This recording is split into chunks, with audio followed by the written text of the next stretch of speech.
keren melaksanakan Techminar bertemakan Skill Up Your Skill in Startup Company.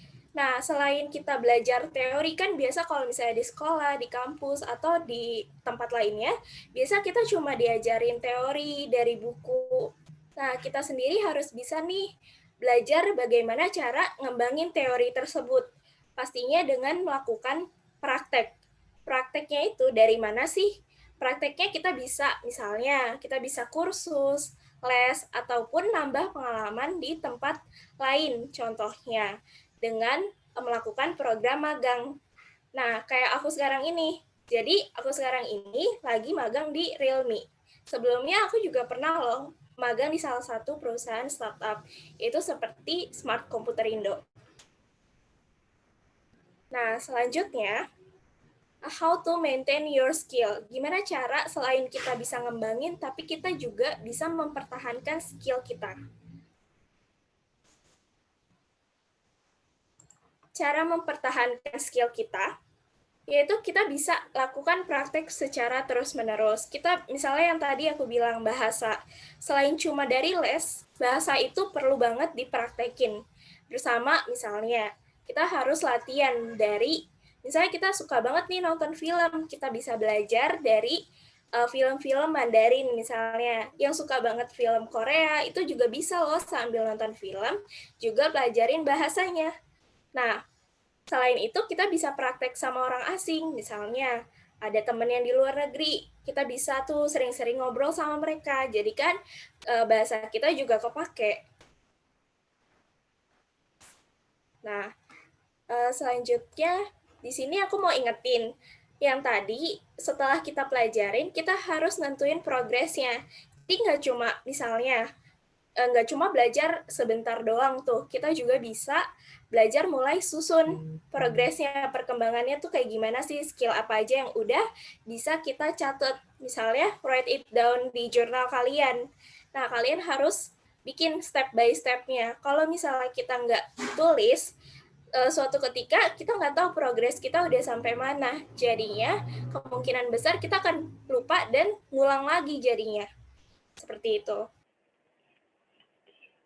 Nah, di suatu perusahaan sendiri itu sebenarnya terbagi jadi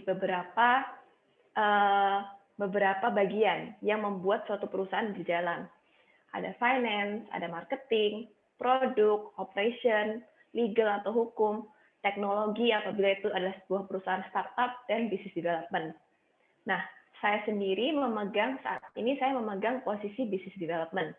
Apa sih apa sih bagian-bagian dari masing-masing bagian ini? Dari finance ada finance dan accounting, dari marketing pun sebenarnya ada banyak bagian. Nah, dari bagian-bagian ini sebelum kalian memilih untuk mengembangkan suatu skill, kalian harus tahu di mana bagian yang kalian suka atau kalian memiliki passion. Dari situ baru kalian kembangkan. Oke. Nah, berdasarkan pengalaman saya, untuk melakukan sesuatu, mengembangkan passion, kalian harus memiliki strategi atau action plan. Nah, di next slide ini, saya mau menjelaskan beberapa practical step yang kalian bisa lakukan kalau kalian mau mengembangkan skill kalian. Pertama adalah awareness, being aware. Kalian harus tahu kalian itu siapa, apa itu value kalian, apa motivasi kalian, dan apa saja skill-skill yang kalian miliki. Dari situ, kalian harus menerima dan mengembangkan baik kekuatan strength ataupun kelemahan-kelemahan kalian.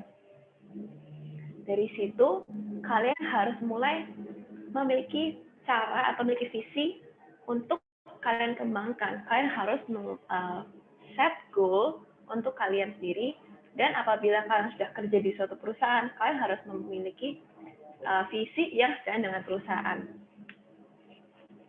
Dari situ, kalian harus membuat suatu business plan atau action plan untuk mencapai tujuan tersebut. Dan apabila kalian bekerja di suatu perusahaan, biasanya pasti perusahaan akan set KPI untuk kalian. Nah, kalian setelah mengetahui apa itu skill kalian harus membuat plan untuk mencapai visi tersebut. Dan ini adalah satu step yang paling tidak boleh dilupakan dan kita harus selalu implementasikan step ini, yaitu step evaluasi. Ketika seseorang menjalankan sesuatu plan atau sesuatu pasti ada pembelajaran. Tidak melulu setiap kali kita melakukan sesuatu akan selalu benar, pasti ada kesalahan. Nah, kalian harus selalu memiliki kerendahan hati untuk belajar dan mencoba lagi. Jadi ini adalah satu step evaluasi, ini adalah suatu step yang sangat penting untuk kita implementasikan apabila kita mau berkembang. Dan dari learning experience tersebut, kalau memang kalian sudah menemukan cara yang baik, kalian harus scale up dari situ. Mungkin ini adalah practical step yang bisa kalian jalankan kalau kalian mau mengembangkan skill kalian ketika bekerja di suatu startup.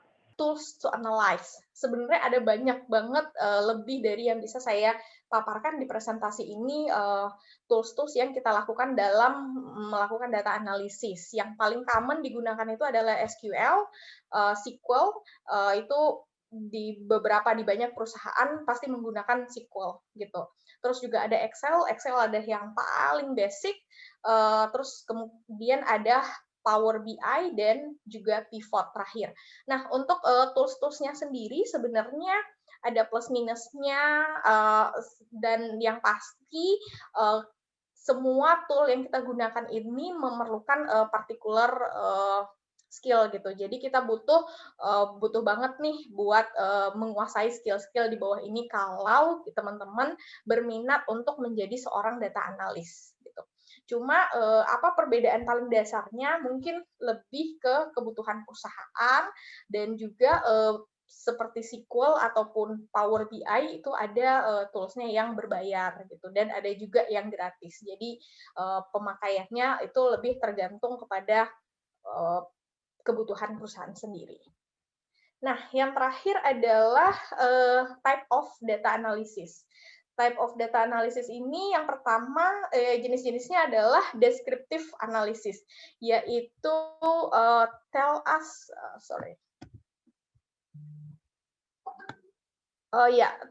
what happened in the past gitu. Apa sih yang terjadi 1 bulan lalu?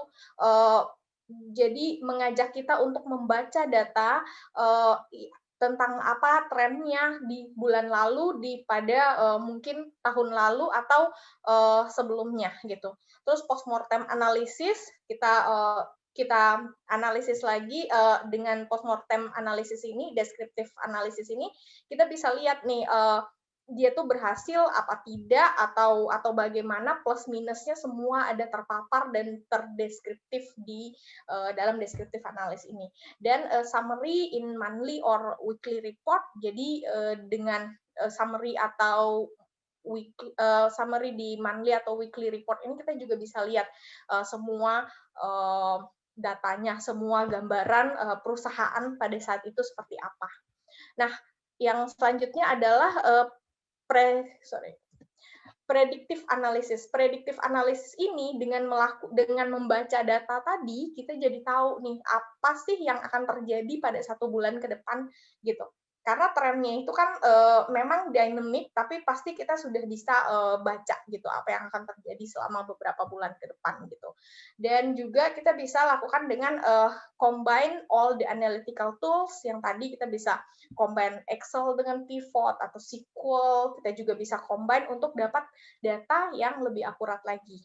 Dan juga kita bisa lakukan forecast berdasarkan historical data. Jadi kita bisa dapat angka yang jelas untuk selanjutnya berdasarkan kita ambil dari history data gitu. Dan yang terakhir adalah prescriptive analysis. Jadi ini adalah suatu rencana yang bisa kita lakukan, langkah yang bisa kita lakukan berdasarkan dari descriptive analysis berdasarkan dari gambaran-gambaran analisa yang sudah kita dapatkan. Kenapa sih communication skill itu penting? Kalau misalnya kita lihat dari sudut pandang profesional, sebenarnya ada 2 aspek yang bisa menjawab kenapa communication skill itu penting. Yang pertama adalah for your individual performance. Individual performance ini berkaitan juga dengan penyampaian ide dan aspirasi teman-teman nantinya.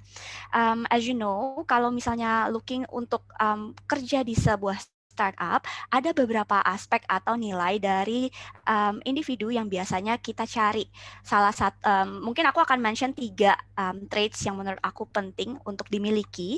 Yang pertama adalah proactivity. Jadi biasanya perusahaan startup itu sangat mengapresiasi teman-teman yang mungkin punya proactivity. Kemudian yang kedua adalah self-starter. Jadi individu yang bisa ambil inisiatif tanpa harus menunggu arahan dari mungkin supervisornya. Kemudian yang ketiga adalah pastinya agile, karena tadi kayaknya sempat dimention juga oleh Shirley, di perusahaan itu sometimes bisa berubah-berubah demand-nya, kemarin seperti apa, hari ini seperti apa. That's why it's also very important untuk teman-teman bisa memiliki sikap yang agile. Nah, ketika kalian punya kemampuan komunikasi yang baik, akan mudah untuk teman-teman bisa menyampaikan ide dan juga aspirasi kalian, baik itu ke manajer ataupun ke tim kalian. So it's very important for you to have good communication skills. Dan yang kedua adalah untuk team performance juga nih teman-teman. Karena knowing that working in a startup, working di sebuah company, ketika kita bekerja di sebuah organisasi, pasti nggak mungkin kita bekerja hanya di tim kita aja nih, tetapi juga bagaimana kita bisa berkolaborasi dengan baik dengan tim-tim lain. Contohnya, aku deh misalnya, I'm talent acquisition and employer branding. So I work very closely with my digital marketing team supaya kita bisa kolaborasi ini kira-kira konten ataupun tipe employer branding yang mau kita bawa ke depannya kira-kira akan seperti apa. Jadi penting untuk aku dan tim digital marketing kita itu bisa berkolaborasi dengan baik, menyampaikan ide satu sama lain untuk mendapatkan hasil employer branding yang baik nih untuk lamudi.co.id. Nah, untuk communication skill sendiri itu ada beberapa tipe. Untuk communication skill, yang pertama itu verbal atau tutur kata, yang kedua itu non-verbal. Non-verbal ini mencakup mungkin body language, intonasi kita, kemudian raut wajah, serta ada visual. Kalau visual ini bagaimana cara kita menyampaikan informasi menggunakan gambar atau foto atau mungkin chart grafik. Dan yang keempat adalah written, yaitu kita menyampaikan informasi menggunakan data, baik itu secara Excel kah atau misalnya ada tools-tools tertentu kah untuk kita bisa share data. Those are the types of communication skills yang mungkin dibutuhkan juga nih untuk teman-teman nantinya kalau misalnya work in a startup. Nah, untuk teman-teman yang mungkin mau enhance untuk communication skill-nya sendiri, ada beberapa aspek yang aku pengen kalian perhatikan lebih jauh, yaitu yang pertama, please be clear and concise. Jadi mungkin teman-teman juga sering nih dengar terms ini, jelas dan padat.